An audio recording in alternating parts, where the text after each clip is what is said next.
Ladies and gentlemen, let's talk about the Neewer Q3 system once again. Now, I had this product for about 2.5 years, and I am an Amazon affiliate, by the way, and I'm not sponsored by Neewer. And disclaimer, this video is not sponsored by anyone but myself. So what I say about this product is taken with a grain of salt. So I've been using this product off and on for 2.5 years, and listen, I don't have problems with Neewer products. It's just the way they sold this product from the very beginning. And now I'm getting more customer feedback from people while I'm in or always on travel about this product. The Neewer Q3 strobe has been very controversial.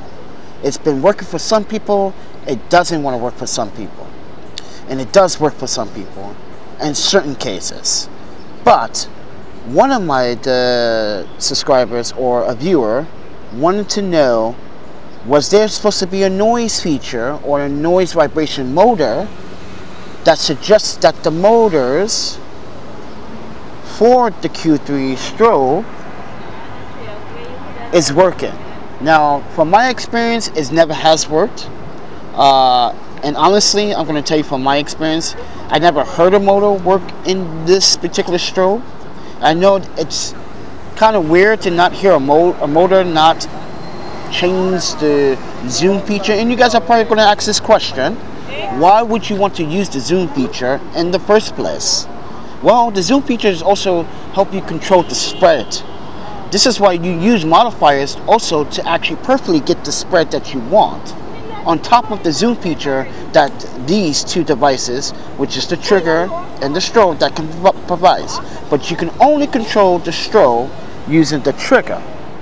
Keep in mind, like I said, guys, the way you can control the trigger is based on your the zoom.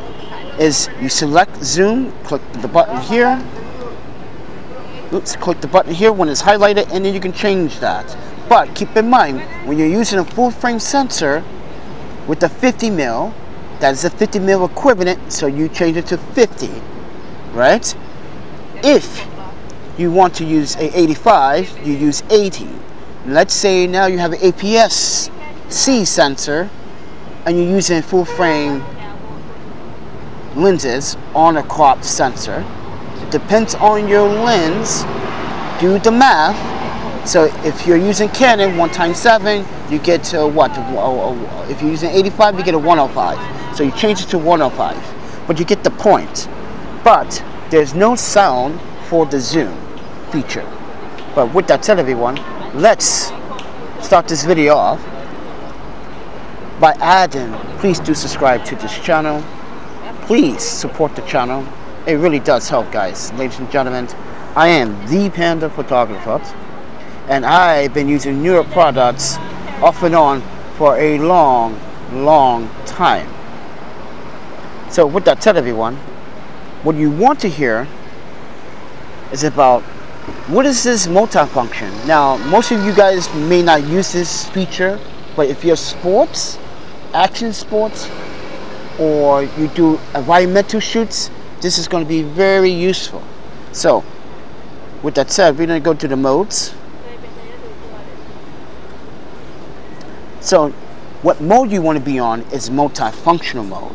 So when you're using the multifunctional mode, when you're using the trigger, make sure the trigger is also on multifunctional mode, which means on your camera you should still be on manual. Okay? With that said, everyone, this multi-mode is more sport or environmental shoot photographer. You guys are going to ask why we even care about this feature, because some of you may want to get burst shots using the strobe without blowing out your head, because mind you, this is a Fresnel head, and Fresnel heads are not that great. This is why you get a bare bobs, and I don't understand why Neewer didn't design this Q3 to be a bare bobs, which they should have. But with that said, everyone, I just wanted to show you guys something really cool really quickly, so you guys can do it yourselves at home. So what you want to do is go into multi-mode. Based on the power output that you use, as you can see, it's changing based on how how much I want to use. So let's say if I want to use 15 hertz, but I want to use, based on the hertz, you only can use a certain amount of shots or bursts. So let's say I want to use 20 bursts. What that does, it's like a mini machine gun that just bursts a bunch of shots off, like in TTL. And you can hear the motor, and you can see the shots go off. Now also pay attention to your light meter. Also pay attention to that light meter, and pay attention to the battery. Now this function will also drain the battery fast if you're doing long environmental shoots. But keep in mind, you can never use full power in this mode. Keep that in mind. No, you cannot use 1:1, or you cannot use 1:1, cannot use even half power in this factor. The only way you can use that, the closest you can get, is 1/4, and that is 2 shots at 15 hertz. What that's like, it's just 2 shots, quick 2 burst shots, and you can hear it go off. So if you guys are curious about using this feature, I do recommend it if you're doing environmental shoots, sport action, or high spink fast action shoots too. This is why you use the hertz with the shots that you need. So keep that in mind, and when you do shots like that, make sure that you are in a studio environment where you can have control over the other ambient light that's surrounding the shoot. Because if you don't have control over the other ambient light surrounding the shoot, you're not going to get the results that you are looking for. So keep that in mind. But with that said, everyone, this is Panda. We are in Central Park, and I needed to address this video because someone in the audience wanted to know about this also, but also wanted to know about the zoom feature. So with that said, everyone, thank you for subscribing.